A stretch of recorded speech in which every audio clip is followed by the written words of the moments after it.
ಮಂಡ್ಯದ ಕೆರೆಗೋಡು ಅಲ್ಲಿ ನಾನು ಹೋಗಿದ್ದೆ, ಅಲ್ಲಿ ಭೇಟಿ ಮಾಡಿದ್ದೆ. ಹನುಮ ದೇವಸ್ಥಾನ ಇದೆ ಅಲ್ಲಿ. ಹನುಮ ದೇವಸ್ಥಾನದ ಎದುರುಗಡೆ 30 ಅಡಿ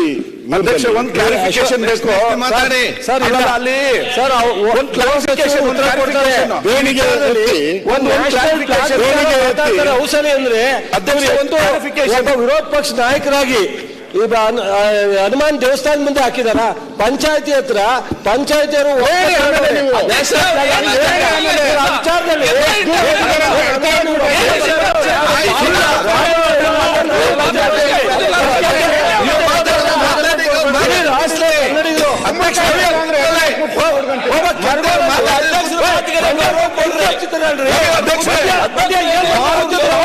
ಮಾತಾಡ್ತಾ ಇದಾರಲ್ಲ, ಪಂಚಾಯತಿ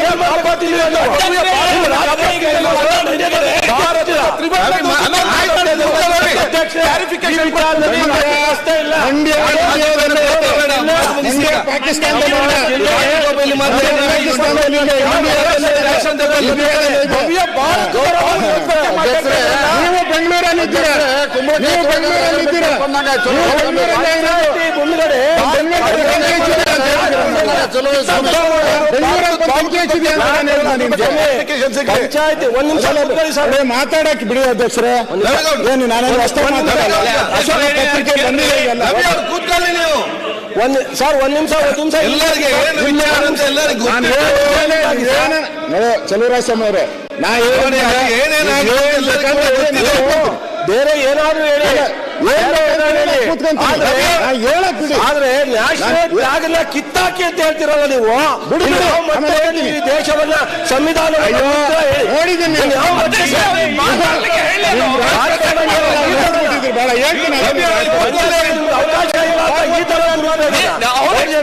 ಆಮೇಲೆ ಕೊಡ್ಲಿ ಅವರು.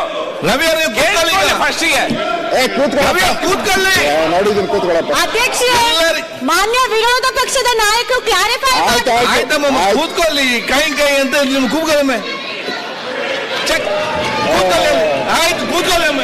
ಆಯ್ತಮ್ಮ, ಆಯ್ತು, ಎಲ್ಲ ಗೊತ್ತಿದ್ದಲ್ಲ. ಭಾರತದ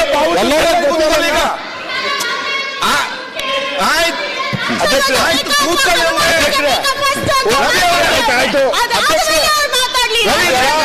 ಈಗ ಇಡೀ ರಾಜ್ಯದ ನೋಡ್ತಾ ಇದ್ದಾರೆ. ಭಾರತದ ಬಾವುಟದ ವಿರುದ್ಧನ ಇವರ ಹೋರಾಟ. ಅಧ್ಯಕ್ಷರೇ, ಮಾತು ಹೇಳ್ಬಿಟ್ಟು ರವಿ ಅವರಲ್ಲಿ ಕೇಳಿ. ಆಯ್ತು, ಭಾರತದ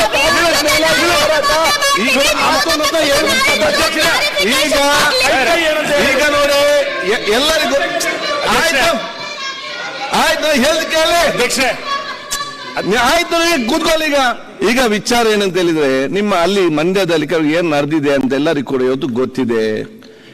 ಏನೆಲ್ಲ ರಾಷ್ಟ್ರಧ್ವಜಕ್ಕೆ ಅವಮಾನ ಆಗಿದೆ, ಕಠಿಣವಾದ ಕ್ರಮ ತೆಕ್ಕೊಂಡು ಜೈಲಿಗೆ ಹಾಕಿ.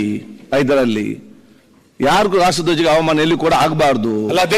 ಇವ್ರ ಹೋರಾಟ ಅದು ನೀವು ಕಾನೂನು ಗಮನ ಸರ್ಕಾರ ಇದೆ, ನೀವು ಆಕ್ಷನ್ ತಕೊಳ್ಳಿ. ಈಗ ಇಲ್ಲಿ ಪ್ರಶ್ನೆ ಏನಿದೆ ಅವ್ರೀಗ ಅಲ್ಲಿ ಈ ನೋಡಿ. ಹೆಚ್ಚಿನ ವಿಡಿಯೋಗಳಿಗೆ ಪ್ರತಿಧ್ವನಿ ಯೂಟ್ಯೂಬ್ ಚಾನೆಲ್ ಸಬ್ಸ್ಕ್ರೈಬ್ ಮಾಡಿ, ಬೆಲ್ ಐಕಾನ್ ಕ್ಲಿಕ್ ಮಾಡಿ.